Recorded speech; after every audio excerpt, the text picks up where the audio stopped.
Hello and welcome to this series in which we are exploring what it means to fix our eyes on Jesus, to make him absolutely central in our minds and in our thoughts and in our hearts.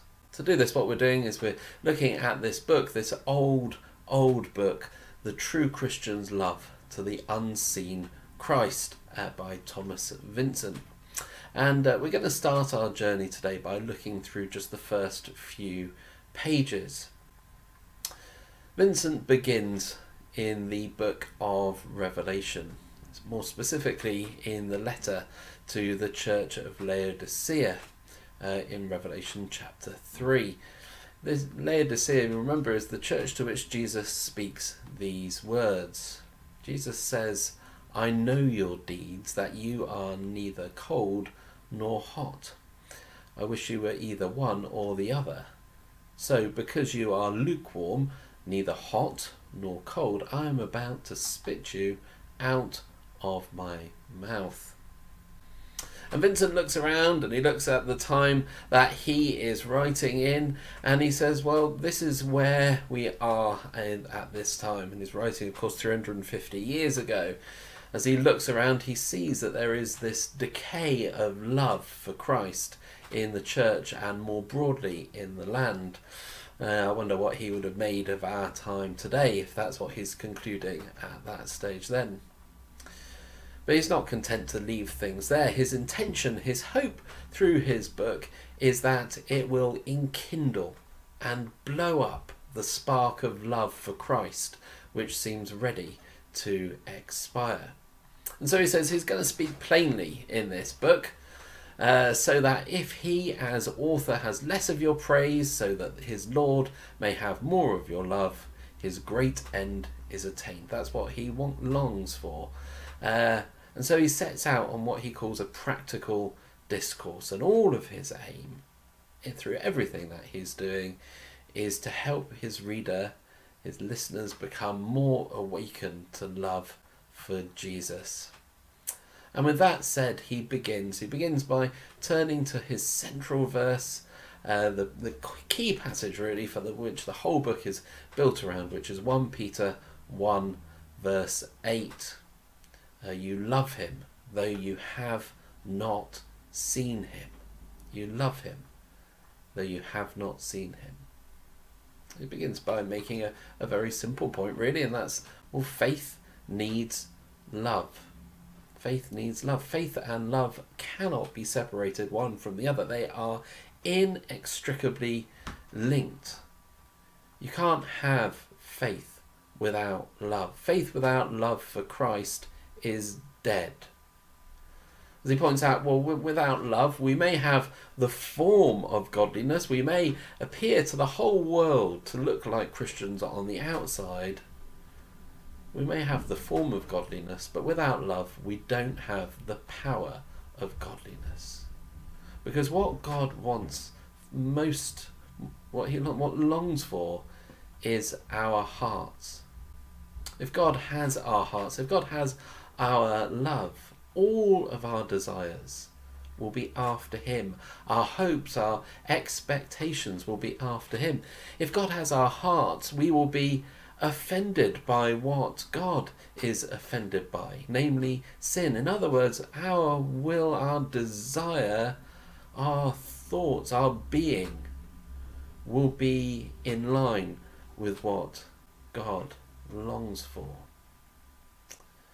If God has our hearts, all of us, our whole beings, our souls, our thoughts, our consciences, our wills will be at God's disposal. In fact, it's even more concrete than that. Vincent says, if God has our hearts, then our very bodies will be made God's servants. He says, our eyes will see for him, our ears will hear for him, our tongues will speak for him, our hands will work for him, our feet will walk for him. Everything, all of us, every part of our being will be at God's disposal as we love him, as we trust him. Faith, true faith, makes us available to God. And from this, what Thomas Vincent begins to do is he begins to draw out three doctrines which he will later unpack. These are the three doctrines. Doctrine number one: it is the property and duty of true Christians to love Jesus Christ. In other words, a Christian, a true Christian, is a lover of Jesus. That is our beginning and our end. It is our duty and our joy. Secondly, doctrine 2, true Christians believe in an unseen Christ. We have faith in him. And doctrine 3, true Christians do or may rejoice in believing with unspeakable and glorious joy. True Christians, even though they don't see Jesus, are nonetheless those who are marked by this love. They're the ones who express this love, from whom love comes, and it expresses that love in joy. That's how faith and love work its way out in our lives.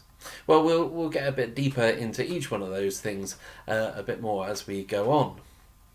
But for now, a couple of things to consider from this section. Firstly, I hope that as we go through this series, we'll find more and more reason to love Jesus as we learn to set our eyes on him, even though we can't see him. That we will fall in love even more with the one who loves us. But for now, just let me ask you to consider this. What do those words, "you love him though you have not seen him," mean to you? What do those words from 1 Peter mean to you? You love him though you have not seen him. And secondly, let me ask you, well, what is fueling your faith at the moment? As Vincent says, love and faith go together. Well, all too often there can be lots of other things that we accept as substitutes to fuel our faith.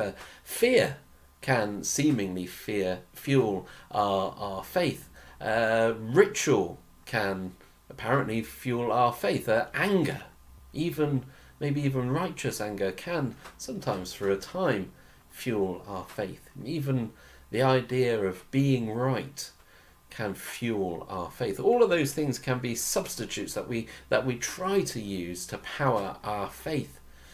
We may even live as though faith can be fueled by the memory of love. Is it the memory of love that fuels our faith? But as Vincent points out, without love, without the experience of love, our faith is always going to be underpowered. It's going to be inert, a dead thing, really. What God wants is our hearts. So let me invite you to think about this question. What is fueling your faith at the moment? When you think of Jesus, do you think of him with love?